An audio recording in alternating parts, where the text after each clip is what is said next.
lot of people in this room fought very hard for the inclusion of that cultural bonus when they did the 125th Street rezoning. And as Yasmin pointed out, it was groundbreaking to have a cultural and arts bonus included in New York City's zoning. So I think it was very easy for us to feel this great sense of accomplishment when that got passed. But I think we need to recognize what it did and what it's not doing, right? What it's not doing and what it's not become, or what we hoped it was going to become, is a miracle worker, right? What it is a tremendous, great start.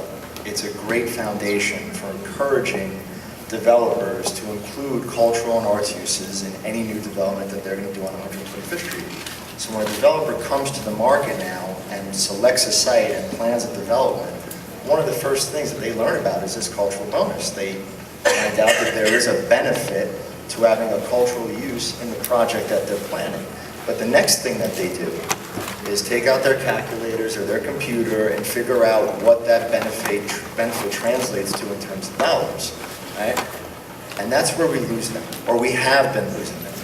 And I think the reason is that the benefit that they see is not supported by a subsidy that they perceive they're going to need to provide to that cultural use to be in their project, right?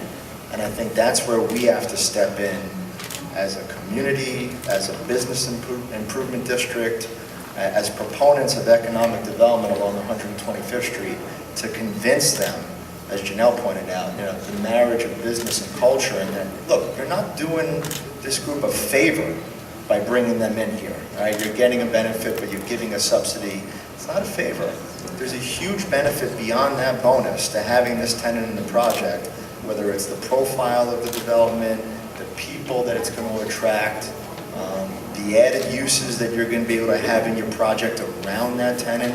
There's a lot that goes into it beyond just that subsidy, right?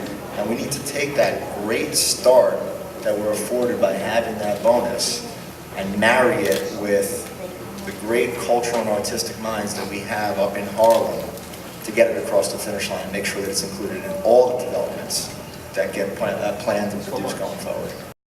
In my prior life at the Empowerment Zone, I was part of the discussion group about the inclusion of that bonus and what we hoped it would provide.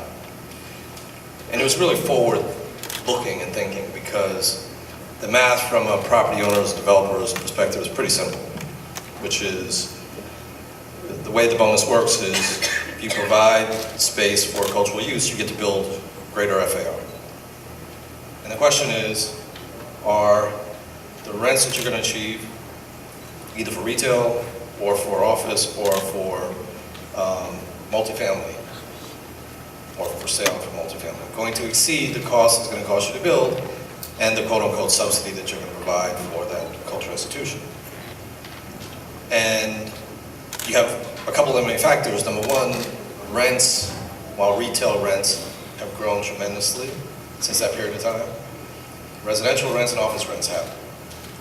They've grown, but not exponentially like retail rents. Secondarily, I don't think that developers really understand the benefit that was just spoken about of having an institution in their building. But I bet you if you told them, most of them, that hey, you can have an outpost of the Met in your building, and they would jump at it because they would view it as a benefit to the building as opposed to something that they are doing for the community. So the point that we need to get to is we need to have developers understand and believe that it's a benefit for them to have an MBT. It's a benefit for them to have a student museum. It's a benefit for them to have an outpost of the Apollo, whatever the case may be, in their building. Because there are tons of things that we put in buildings which we do at a loss, because it's going to be ultimately to the benefit of our tenants, either when we finish or at some point in time in the future. You can say that about a lot of gyms, you can say that about a lot of restaurants.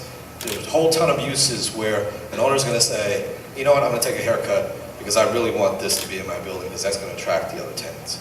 So they have to, number one, understand our cultural institutions here, and B, get to believe that they are going to be accretive to their buildings. And I think what a disconnect is probably if you ask most of the owners if they ever been to the Studio Museum, they probably say no. If they ever been to NBT, they probably say no. Or Harlem School of the Arts. So the first step is to get them there. And I would probably assure you that once they got in the doors, they would say, wow, I didn't know that this existed. I didn't know this was this great. I didn't know they had this program.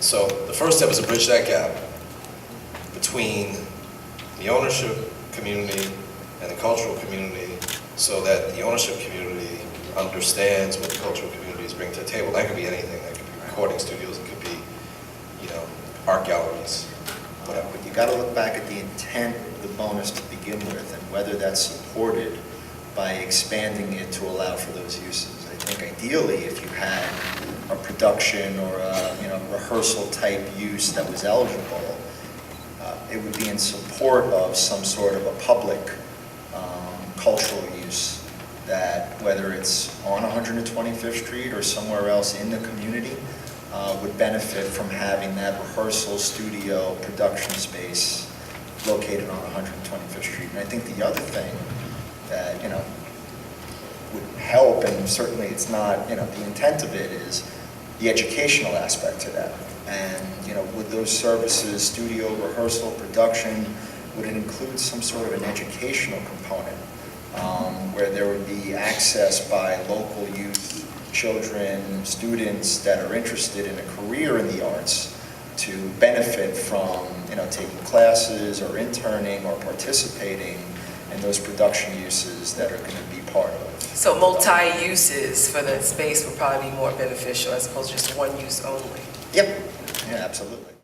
One message that I think the bid needs to get out to ownership, but unfortunately, many owners view things like bids and bids dues as a tax, as opposed to an opportunity. So, the second part of that, which is relationship, is something that I think that we, as owners, can do a better job of by talking to our fellow owners, because we speak the same language. And some of the things that were talked about today affects all of us. So, as Ms. Dukes was talking, which is one of my pet peeves too, is that we collectively have to hold the city to a higher standard, and as well as hold ourselves to a higher standard, right? So when I talk to the guys from Savannah about their building that they bought, and I talk to the Blumenfelds, I say, look, we collectively have a problem. Something I just found out maybe a year ago, that the city, on a regular basis, on a daily basis, drops off its homeless population from Randall's Island at 125th and Lex. That's right. Now tell me where else in Manhattan, we'll take New York City broadly speaking, but in Manhattan where that could occur, I don't know any place. All the way south to Chinatown, all the way north to the Heights, it could not happen. Yet we, and I'm going to say this broadly speaking because I'm a part of the we continue to allow it to happen. So until we galvanize together to say that this must stop, and please understand it is not anti-homeless, it's not at all. But the services, first of all, they're not getting services because they're being dropped off, to my knowledge. But the services have to be shared citywide and not just be domiciled here in our backyard.